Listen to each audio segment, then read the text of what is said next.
Welcome back to your own channel Study with Priya. Guys, today I am taking up a very important topic, figures of speech.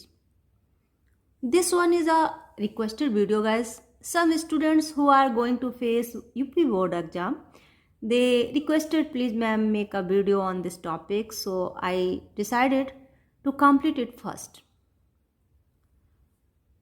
इसका means ये है नहीं है कि ये topic केवल स्टूडेंट्स के लिए ही इम्पोर्टेंट है, किसी भी इंग्लिश लर्नर के लिए who wants to make his writing skill good और अपना कन्वर्सेशन स्किल पावरफुल इम्प्रेसिव बनाना चाहता है, इक्वली इम्पोर्टेंट है उनके लिए भी।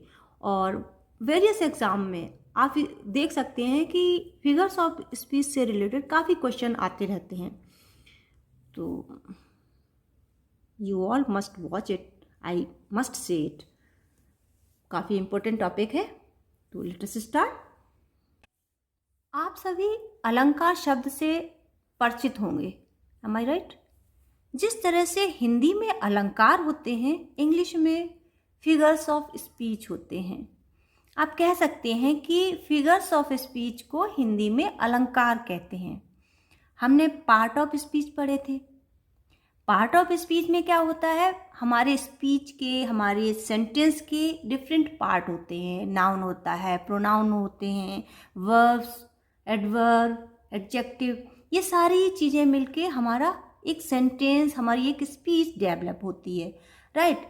अब ये फिगर्स ऑफ स्पीच क्या करता है, उस सेंटेंस को जो डिफरेंट पार्ट से मिलकर बना है उसको डेकोर करता है, ये एडॉर्न करता है, उसको डेकअप करता है, यू कैन से, मतलब उसको सजाता है। थोड़ा सा टाइटल पे ध्यान दो, फिगर्स ऑफ स्पीच। स्पीच में फिगर का फील आना, फिगर मीन्स आप जानते हैं एक पर्सनैलिटी फील आना, इतना विजुलाइजेशन फील करना, मतलब यदि हम किसी सेंटेंस में फिगर्स ऑफ स्पीच यूज कर लेते हैं तो उस सेंटेंस को, उस पैराग्राफ को, उस पोएम को पढ़ने से हमें ऐसा फील आता है कि हम उसको विजुलाइज कर रहे हैं, उसको देख रहे हैं, उसको सजीव देख रहे हैं। तो ये सुंदरता होती है फिगर्स ऑफ स्पीच की। ये जो फिगर्स ऑफ स्पीच है वो लैंग्वेज को इतना ब्यूटीफाई कर देता है, इतना सुंदर लैंग्वेज हो जाती है, वो सेंटेंस इतना अट्रैक्टिव और इफेक्टिव हो जाता है कि वह हमारे आंखों के सामने एक विजुअल क्रिएट कर देता है, एक चित्र बना देता है। ऐसा लगता है जिसको हम पढ़ रहे हैं वो हमारे आंखों के सामने है। ओके, जिस तरह से एक ब्लेंड फूड होता है जिसमें हम साल्ट ऐड करके उसके टेस्ट को बहुत ज़्यादा बढ़ा लेते हैं, या फिर एक सिंपल सी लड़की को यदि मेकअप कर दो, उसको एड ऑन कर दो तो वो बहुत सुंदर दिखने लगती है। यही वर्क होता है फिगर्स ऑफ स्पीच का इंग्लिश लैंग्वेज में। जिस तरह से हम एक सिंपल सीधी सादी सी लड़की को मेकअप से बहुत सुंदर बना देते हैं, उसी तरह से एक सिंपल सेंटेंस को फिगर्स ऑफ स्पीच का यूज़ करके बहुत ही ब्यूटीफुल बना सकते हैं। हम कह सकते हैं कि figures of speech paint a vivid pictures in the readers and listeners minds, and we know a picture is equivalent to 1,000 words, right? So the figurative language help us understand the masses better than the word alone. There's a lot of variety of figures of speech in English language we find. In this part, we're going to discuss some very important figures of speech. Rest part we'll discuss in next video. Okay, first one we'll take here simile. One thing मैं यहाँ clear कर दूँ, आपके UP board में मैंने examination paper देखा है जहाँ तक है 2 टाइप से क्वेश्चन आपके बनते हैं। एक तो कुछ लाइंस दे दी जाएंगी और आपसे पूछा जाएगा कि बताइए इस लाइन में कौन सा फिगर ऑफ स्पीच यूज हुआ है, या फिर आपको कोई पर्टिकुलर फिगर्स ऑफ स्पीच के नेम दे दिए जाएंगे, आपसे डेफिनेशन पूछी जाएगी। तो आपको एवरी फिगर्स ऑफ स्पीच की डेफिनेशन और उसको सेंटेंसेस में किस तरह से यूज करते हैं, ये दोनों चीज़ें क्लियर होनी बहुत ज़रूरी हैं। तो सिमिली की हम डेफिनेशन देखने से पहले हम जानते हैं कि हिंदी में इसको उपमा अलंकार कहते हैं। जिस तरह से हिंदी में उपमा अलंकार होता है उसी तरह से इंग्लिश में सिमिली होता है। सिमिली की डेफिनेशन है, in this figures of speech a comparison is made between two objects of different kinds. दो ऑब्जेक्ट के बीच में कंपैरिजन किया जाता है जो कि डिफरेंट काइंड के होते हैं, लेकिन उनमें एक सिमिलरिटी होती है। ओके और कुछ वर्ड हैं, पर्टिकुलर वर्ड जैसे एस, लाइक, सो, ये वर्ड उस सेंटेंस में यूज होते हैं। इसको रिकॉग्नाइज करना गाइस वेरी सिंपल। जहाँ भी आपको दिखे एस, लाइक या सो यूज है सेंटेंस में और कंपैरिजन हो रहा है टू थिंग में जो कि डिफरेंट काइंड्स की हैं, तो वहाँ पर सिमिली फिगर ऑफ स्पीच होगा, डेफिनेटली होगा। चलिए कुछ एग्जाम्पल्स के साथ हम सिमिली को और बेटर तरीके से समझते हैं। As the girls eyes were as bright as star. In this sentence हम क्या पाते हैं कि जो कंपैरिजन है द गर्ल्स आइज का स्टार के साथ किया गया है और जिसके लिए एडजेक्टिव क्या यूज हुआ है, ब्राइटनेस, यानी स्टार की ब्राइटनेस हम गर्ल्स की आइज में पाते हैं। Okay similar way we can say our soldiers are as brave as lion. यहाँ पर जो ब्रेवरी है, एडजेक्टिव ब्रेवरी, वो सोल्जर्स में है और वो लॉयन में है, उनको कंपेयर किया गया है। वैसे लॉयन और सोल्जर बिल्कुल डिफरेंट हैं, बट उनमें दोनों में सिमिलरिटी है कि दोनों ब्रेव हैं। ओके कुछ और एग्जाम्पल देख लेते हैं। शी इज लाइक रोज, वह रोज की तरह है। Our soldiers are as brave as lion, ये अभी हम लोगों ने डिस्कस किया था। Love is patient and so is my mother, her face is like the moon, his words fierce like an arrow, she is as fresh as dew, I wander lonely as cloud. Next we'll take metaphor. Metaphor Hindi में कहलाता है रूपक अलंकार। Gas simile और metaphor काफ़ी कुछ एक जैसे ही फिगर ऑफ स्पीच हैं। दोनों फिगर ऑफ स्पीच में कंपैरिजन होता है, दोनों में दो डिफरेंट थिंग के बीच कंपैरिजन होता है और उनमें एक सिमिलरिटी होती है, राइट।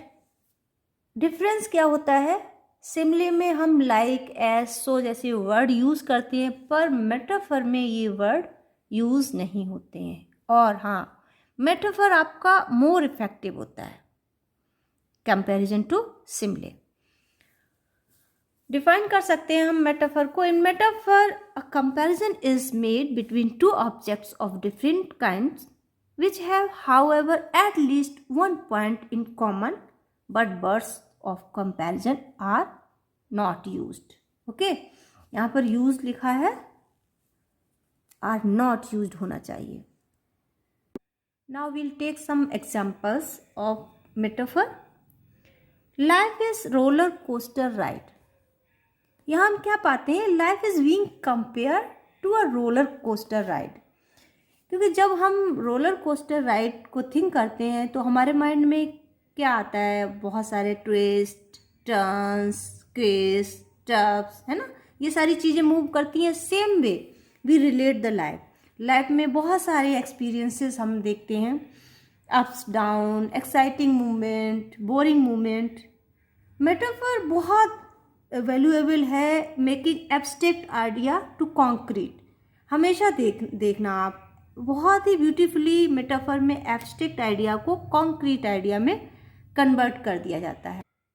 कुछ और examples like revenge is a kind of wild justice, he is the star of the family, he is a man of iron will, and you climb up the success ladder and life is a dream. Okay, one thing guys, since similes and metaphors both involve comparison of unlike things, right? और दोनों same message convey करते हैं, लेकिन जो message metaphor के through convey होता है वो मोर विविड होता है, मोर विजुअल होता है, मोर इफेक्टिव एंड इम्प्रेसिव होता है। लेकिन नोटिसेबल थिंग ये भी है कि every simile can be compressed into metaphor and every metaphor can be expanded into a simile. Simile को कंप्रेस्ड करके हम मेटाफर बना सकते हैं और मेटाफर को एक्सपेंड करके हम सिमली बना सकते हैं, राइट। जैसे in the battle field he fought bravely like a lion. यहाँ पर सिमले यूज हुआ है, लाइक है, बहुत सिंपल है पहचानना। Same way he was lion in the battle, यहाँ पर मेटाफर है क्योंकि यहाँ पर कंपैरिजन हुआ है, लेकिन कोई भी कंपैरेटिव वर्ड यहाँ पर यूज नहीं हुआ है। Moving to next one, personification that is called मानवीयकरण इन हिंदी। हिंदी में मानवीकरण कहा जाता है। इस फिगर ऑफ स्पीच में गाइस होता क्या है कि यहाँ पर लाइफलेस थिंग्स, एब्स्ट्रैक्ट आइडियाज़ को ऐसे सपोज किया जाता है, ऐसे थिंक किया जाता है जैसे they are having life, okay. In perfect word, we can define personification as in personification inanimate objects and abstract notions, ideas are spoken of as living beings. उनको living beings की तरह ट्रीट करते हैं, right? With an example, इसको अच्छे से समझते हैं। Experience is the best teacher. यहाँ पर हम क्या देख रहे हैं? एक्सपीरियंस जो एक नोशन है, एक आइडिया है, जिसको कंपेयर कर रहे हैं टीचर से जो कि पर्सन है। एक बात ध्यान रखना गाइस, यहाँ पर भी इस फिगर ऑफ स्पीच में भी हमें एक कंपैरिजन ही मिलता है। ये फिगर ऑफ स्पीच भी कंपैरिजन से ही एसोसिएट करता है। यहाँ पर हमें स्पष्ट दिखाई दे रहा है कि हम एक्सपीरियंस को किसके साथ कंपेयर कर रहे हैं? पर्सन के साथ, यानी बेस्ट टीचर के साथ कंपेयर कर रहे हैं। कुछ और एग्जाम्पल देखते हैं। The sun stretched his golden arms and greeted everyone with his kind smile. Here we are representing sun as a person, okay, और उसके साथ ह्यूमन कैरेक्टरिस्टिक को एसोसिएट कर रहे हैं, जैसे काइंड स्माइल, ग्रीटिंग, है ना, आर्म्स, ये सारी ह्यूमन कैरेक्टरिस्टिक्स हैं, उनको सन के साथ एसोसिएट कर रहे हैं। Similar way, death lays his icy hands on kings and flowers are fluttering and dancing in the breeze, okay. Dancing किसकी कैरेक्टरिस्टिक है? एक पर्सन की या गर्ल की या मैन की। उसको किससे एसोसिएट कर रहे हैं? फ्लावर्स से। Authority forgets a dying king, love is blind, opportunity knocks at the door but once opportunity knocks, knock कौन करता है? कोई पर्सन करेगा ना। तो इस तरह से हम पर्सोनिफाइड करते हैं थिंग्स को, जिससे कि लाइफलेस थिंग्स हमें ऐसे फील होती हैं कि they are having life. Next one, apostrophe. Apostrophe that is called मानवीकरण इन हिंदी। हिंदी में मानवीकरण कहते हैं। And yes guys, don't confuse it with apostrophe which is a punctuation mark, okay, that is a different thing. ये figure of speech personification को एक step forward ले जाता है, ओके। यहाँ पर क्या होता है कि we not only represent an object, an idea या notion as a person, but also speak to it and address to it directly as if it were present there and was capable of understanding feelings, right? किसी भी dead person या absent person या personified thing, object, idea को इस तरह से address किया जाता है जैसे वो कैपेबल हो, अंडरस्टैंड कर रहा हो एज ए पर्सन सारी थिंग्स को, सारी सिचुएशन को, राइट। कुछ एग्जाम्पल्स देखते हैं इसके। O death, where is thy sting? O heavy lightness, serious vanity. O solitude, where are the charms that sages have seen in thy face? O death, where is thy sting? O grave, where is thy victory? O sweet content, where is thy mild abode?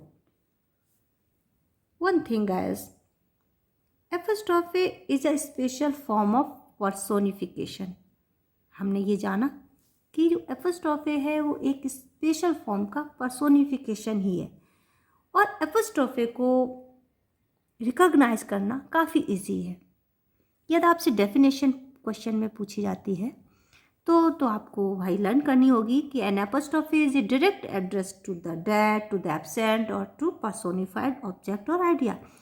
लेकिन ये recognise करने के लिए बोला जाता है तो एक वेरी सिंपल थिंग है जो यूजुअली हमें सेंटेंसेस में मिलती है कि एपोस्ट्रोफे में एक्सक्लेमेटरी साइन वेरी कॉमन। यदि एपोस्ट्रोफे है तो आपको उसमें एक्सक्लेमेटरी साइन ज़रूर दिखेगा। जिस तरह से हम सिमले को रिकॉग्नाइज बहुत ईजिली कर लेते हैं, 3 वर्ड आप लर्न करो, लाइक एज सो, सिमले निश्चित होगा। इसी तरह से यदि एक्सक्लेमेटरी साइन है सेंटेंस में तो there is apostrophe, right. So guys, आज के लिए इतना ही रखती हूँ। ओके, इतने कंप्लीट करो, लर्न करो अच्छे से, अंडरस्टैंड करो और फुल्ली प्रिपेयर करो। Okay, next rest important part of figures of speech next video में कंप्लीट करेंगे। यहाँ बता दूँ गाइस, ये वीडियो काफ़ी इम्पोर्टेंट है, काफ़ी यूज़फुल है, आपके 3-4 मार्क्स को अश्योर करने वाला है, तो you must watch it. I must say you must watch it. Okay, so watch it, enjoy it, enrich your knowledge, be healthy, be happy, keep on smiling. We will see you soon in the next video.